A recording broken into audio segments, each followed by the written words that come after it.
Bismillahirrahmanirrahim. Alhamdulillahi rabbil alamin wassalatu wassalamu ala rasulil karim.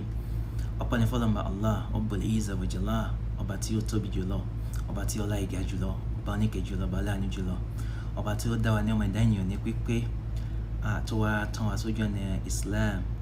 Àmọ́lé lọ́pẹ́ o, àmọ́lé lórí o. Àwọn àtọ̀rọ̀ ìkẹ́ àti ìgẹ́ Olúwa wa kódà kó máa bá Ànábì Muhammad sallallahu alayhi wa sallam, ẹni tó wá mi tó wá ní iṣẹ́ ìmọ̀nà tí ó wá jẹ́ iṣẹ́ náà ní pípé. Ọlọ́run ìkẹ́ àánú ẹ̀ kó máa lékún bá àwọn ìyàwó rẹ̀, bá àwọn ẹbí ẹ̀, bá àwọn sàábé ẹ̀, bá gbogbo àwọn tó bá tẹ̀lé ìlànà tó gbé kalẹ̀ di ọjọ́ ìkẹyìn. Àmín ya rabbal alamin. Lẹ́yìn náà mo kí ẹ̀yin ọmọ ìyá wa nínú ẹ̀sìn lọ́kùnrin lóbìnrin lọ́mọdé lágbàlagbà yín pé assalamu alaikum wa rahmatullahi wa barakatuh. Àná Ọlọ́run ìkẹ́ kó dà kó máa lékún bá yín níbikíbi tẹ́ ti ń gbọ́ mi. Ẹ̀yin ọmọ wa nínú ẹ̀sìn Islam, eléyìí tẹ́ fẹ́ bá wa sọ̀rọ̀ lénìí nǹkan tó tóbi ni, nǹkan tó jẹ́ pé ó ṣe gbòógì lára, kódà ó kó nínú nǹkan tó ń kó lára, ṣùgbọ́n àádọ́ ẹ̀ lọ́lá púpọ̀ jù ni. ṣé nǹkan tá a fẹ́ bá wa sọ lẹ́yìn tó bá wà nínú ilé kan, ilé yẹn máa yan ìmọ́lẹ̀ Ọlọ́run á dé nínú ilé yẹn. Tó bá wà nínú ìdílé kan, ìdílé yẹn á yan àyànjú. Tó bá wà nínú àwùjọ á tò, á ní àlàáfíà. Kódà kó bá wà nínú ìlú ọ̀hún náà á ní ìtura, á tún àwọn ọmọ aráàlú lára. Kọ́tà bá sọ̀rọ̀ lórí ẹ̀, ilé mọ̀ pé kò ń ṣe nǹkan tó kéré. Òun náà ni nígbà tí Olúwa mi nínú àyàtà máa ń kà, pàtó náà ń ròyìn àwọn tó wà lójú ọ̀nà tó ṣe déédéé. Ihdina siratal mustaqim. Ọlọ́run tọ́ wa sójú ọ̀nà tó ṣe déédéé. Siratal ojú ọ̀nà kan, an'amta alayhi ojú ọ̀nà táwọn èèyàn tó ti yọ́nú sí. Ojú ọ̀nà yìí nǹkan tá a fẹ́ bá a sọ ó ń bẹ nínú ẹ̀. Nígbà táwọn afáàní àwọn olówà lójú ọ̀nà tí Ọlọ́run yọ́nú sí, wọ́n ní mina nabiyyin nínú àwọn ànábì Ọlọ́run, wa shuhada nínú àwọn tó fẹ̀mí balẹ̀ fún Ọlọ́run Allah subhanahu wa ta'ala. Lẹ́yìn náà wa siddiqin nínú àwọn olódodo. ṣẹ́rí nǹkan tá a fẹ́ bá a sọ̀rọ̀ lẹ́yìn òun náà ni òdodo o. Kéèyàn jẹ́ ní òdodo, kéèyàn ṣe ìṣesí òdodo, kéèyàn dúró ti òdodo nígbà tó yẹ kó dúró ti òdodo. Nǹkan ńlá ni, nǹkan ńlá la fẹ́ bá a sọ lẹ́yìn. Ó ṣòro láti ṣe. Tá a bá pè wọ́n, tá a bá pè àwọn pé ta ni àwọn olódodo, gbogbo ẹ̀rọ náà la máa ní olódodo ni mí o. Ṣùgbọ́n nígbà tí ẹ bá wà láàrin ibì kan tó yẹ kẹ́ ti lo òdodo Ọlọ́run, òdodo Ànábì sallallahu, òdodo Islam, ibẹ̀ ẹ̀ náà ti mọ̀ pé ẹbí mi, bàbá mi mà ní ọ̀fẹ́ ní ó jẹ̀bi yìí. Ṣé máa dúró ti èèyàn tó ń ṣe bàbá mi lórí bàbá mi? Ṣé máa dúró ti ìyá mi lórí ẹni tó ń ṣe ìyá mi? Oníkálukú á lọ sáìdì pẹ̀lú àwọn èèyàn tí ó mọ̀ ni, tó súnmọ́ ni. Ọ̀rẹ́ á sáìdì pẹ̀lú ọ̀rẹ́ ní púpọ̀ ọgbà. ṣẹlẹ̀ àfáà kan ó fẹ́ làjà ìyàwó àti ọkọ, ó wá ní kó lọ pa àwọn mọ̀lẹ́bí wọn wá. So ìgbà tí wọ́n wá bẹ̀rẹ̀ sí ń kà fún àfáà pé báyìí lọ́rọ̀ rí, àfáà wa kọjú sí bàbá ọkọ pé àlàyé ló ṣe kalẹ̀ yìí o, ṣẹ́yìn náà rí pé kí ni ó clear ń pé ọmọ yẹn ló jẹ̀bi, ọkọ ló jẹ̀bi, ìyàwó ló jàre. Ó ní bẹ́ẹ̀ ni a mọ̀ àfáà, ṣùgbọ́n ṣé àwa sáìdì pẹ̀lú èèyàn tó ń ṣe ọmọ tiwa ni? So ló máa pé nǹkan tí ó nágbára láti ṣe ni òdodo la fẹ́ bá wa sọ. Ànábì sọ̀sọ̀ ibi tẹ́tí máa pé kò ń ṣàwàdà lódodo. Ànábì kọ́ wa ní gbólóhùn àdúrà kan tó yẹ pé ó yẹ káà mùsùlùmí máa ṣe. Ànábì ní káà mùsùlùmí máa bẹ̀ Ọlọ́run pé Allahumma Olúwa wa arina al-haqqa haqqan, jẹ́ ká rí òdodo ní òdodo, ká wá dámọ̀ lódodo, warzuqna ittiba'a, ká wá lè tẹ̀lé. Ìtumọ̀ náà ni pé ọ̀tọ̀ọ̀tọ̀ ni kéèyàn rí òdodo kó dẹ̀ wá dámọ̀ yẹn, ọ̀tọ̀ tún nìyẹn. So ẹlòmíà rí òdodo wájú wọn kò ní mọ̀ kókó mọ̀ nǹkan tó ń jẹ́ òdodo, kò ní mọ̀ pé òdodo ni. Lẹ́yìn náà ọ̀tọ̀ tún ní pé kéèyàn tún lè ṣe ìṣesí òdodo, kéèyàn lè mú lò. Ànábì ní ká máa bẹ Ọlọ́run fún wọn.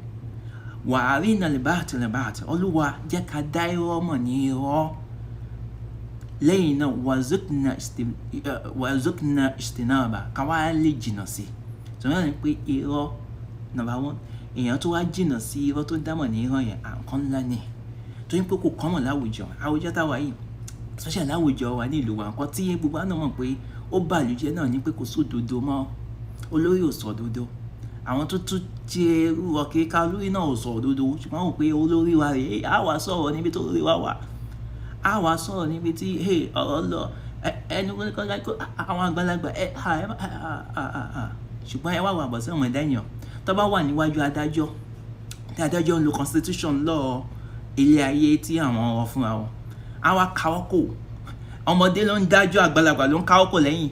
president káwọ́kọ̀ lẹ́yìn fún adájọ́ because wọn tó bẹ́ẹ̀ wọ́n mọ̀ pé law ni law ń jẹ́ law kò kan àgbàlagbà kò kọ president kò kọ lórí kò kọ lọ́ra so ẹ̀yin ọmọ ìyá ẹ̀mọ́ ní Islam tí èèyàn bá máa jẹ́ ní òdodo ibi tí èèyàn ti ibi tí èèyàn máa tọ́ka sí bí Ọlọ́run ṣe kọ́ wa bá ṣe máa jẹ́ ní òdodo rẹ o Ọlọ́run ni yá ayú alladhina amanu mo pè yín olùgbàgbọ́ òdodo ìtakùnlá ẹ bẹ̀rù Olúwa yín wa kunu ma'a sadiqin ẹ máa wà pẹ̀lú àwọn olódodo èèyàn ìtumọ̀ náà ni pé nǹkan tó ń bí òdodo ni pé kéèyàn bẹ̀rù Ọlọ́run ìyẹn tó bá bẹ̀rù Ọlọ́run kò ní lè wà pẹ̀lú òdodo kódà tó òdodo ẹni tó bá gbé òdodo kó bá jẹ́ kèfèrí ẹ wà pẹ̀lú ẹ mú òdodo gbégbé lẹ́yìn gangan ni ẹ nílò ẹ support ẹ pẹ̀lú òdodo yẹn kódà kó jẹ́ kèfèrí Olúwa fi sọ pé yá ayú alladhina amanu ẹ̀yin olùgbàgbọ́ òdodo mo pè yín o kunu qawwamina lillahi shuhada'a bil qisti ẹ dájọ́ ẹ dúró ṣinṣin pẹ̀lú láti máa ṣèjẹ́rìí fún Ọlọ́run tó yẹ tí èèyàn bá máa wà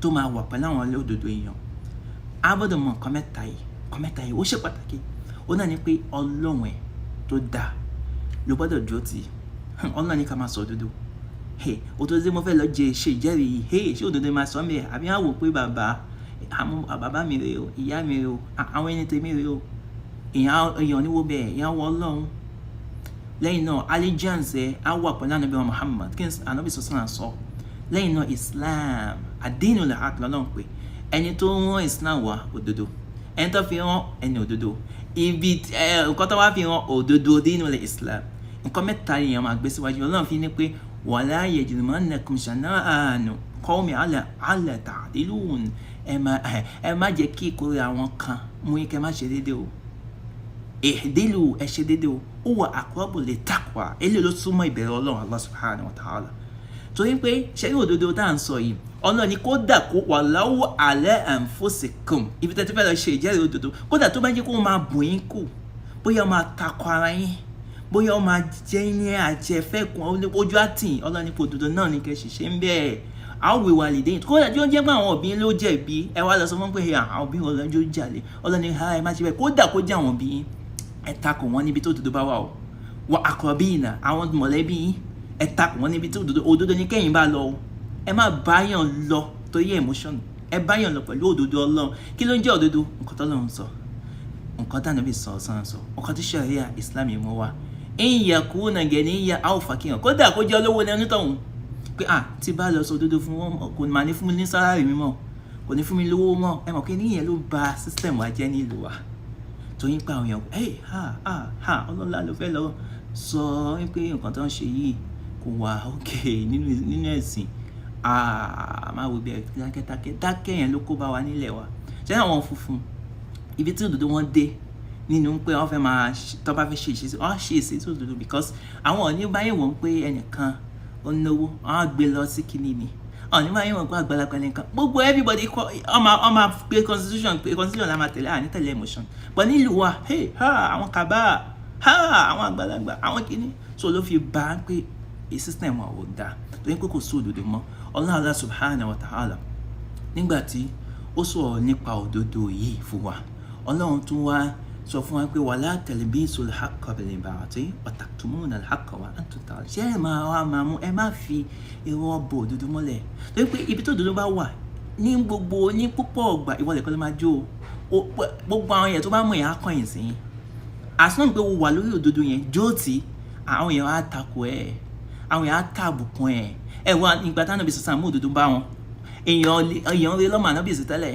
honest man lọ́mọ sí tẹ́lẹ̀ nígbà tó dodo dé ọ̀dọ̀ wọn báyìí ni wọ́n rò pé á lòdì sí wọ́n tàbùkùn ẹ̀ òun lè kàn dé àtàwọn sàábẹ̀ ló jó ti òdodo yẹn ní Islam ti wá kàn wá lé ní ẹ̀yìn mọ̀ ìyá mi Islam tó bá ti jó ti òdodo tó bá ti ń ṣe ìṣesí òdodo àwọn èèyàn ní nífẹ̀ẹ́ ṣùgbọ́n ó gbọ́dọ̀ wo bẹ́ẹ̀ lọ́lọ́run sọ pé ẹjọ́ ti Ọlọ́run ṣúwádà ẹjọ́ ti Ọlọ́run kódà kó jẹ́ ẹnìkan lẹ́wà lójú ọ̀nà yẹn torí pé ọba tó dá ẹ tó ní ẹ tó ń bọ̀ ẹ tó máa gbà mí ẹ tó máa padà jẹ́ bọ̀ sí ìyẹn ó máa wò ó níwọ̀n pé kí ni lágbájá máa sọ ó máa try láti máa cover the uncoverable ẹ̀mọ̀ yàrá ó ti mọ̀ pé òdodo lè tẹ̀lé Ànábì sọ̀sọ́lá nínú ẹjẹ́ pàtó kan fún yìí Ali gbogbo alamọ Ali lọ́dí àánú Ibn Abu Talib Ali yìí Ibn Abu Talib Ali yìí lọ́jọ́ kan ó wọnú ọjà ó wá ṣèṣì rí nǹkan nínú àwọn nǹkan ogun ẹ̀ shield tó máa fi ń defend lójú ogun. Ó rí tí ẹnìkan pàtẹ tó jẹ́ Yẹ̀húdí pàdé ẹ̀. Ó wá lọ bá Yẹ̀húdí yẹn, kí ni ìjọ tèmi gan ni, nígbà tó bẹ̀rẹ̀ sí ń wà mí, èmi mo lélẹ̀, wọ́n jí lọ́wọ́ mi ni. Yẹ̀húdí yẹn ni rárá ìwọ báwo ló ní eléyìí. So Yẹ̀húdí yẹn yarí sí pé òun kan ló ní. Ali Amirul Mu'minin ní nígbà yẹn, òun ló ń darí gbogbo mùsùlùmí, gbogbo òun ni leader bíi president. Yàtọ̀ ní pé ó jẹ́ Amirul Mu'minin, nephew Ànábì sallallahu ni. Ó tún wá fẹ́ ọmọ Ànábì sallallahu, ó tún wá bí àwọn ọmọ rẹ̀. Ṣẹ́rí Ali wá kò bá jà, kò lo agbára yẹn pé káwọn ọmọ ẹgbẹ́ kó olómọ rẹ̀. Kódà kò sọ pé òun ló jí, ó kàn ní kíní yẹn wọ́n jí ni. So Ali wá mú ẹjọ́ ẹ̀ lọ bá adájọ́ tá a lè yàn. President wá mú ọ̀rọ̀ ẹ̀ lọ bá ẹni tó yàn síbẹ̀ pé bá wa adájọ́ wa pe Yẹ̀húdí yẹn.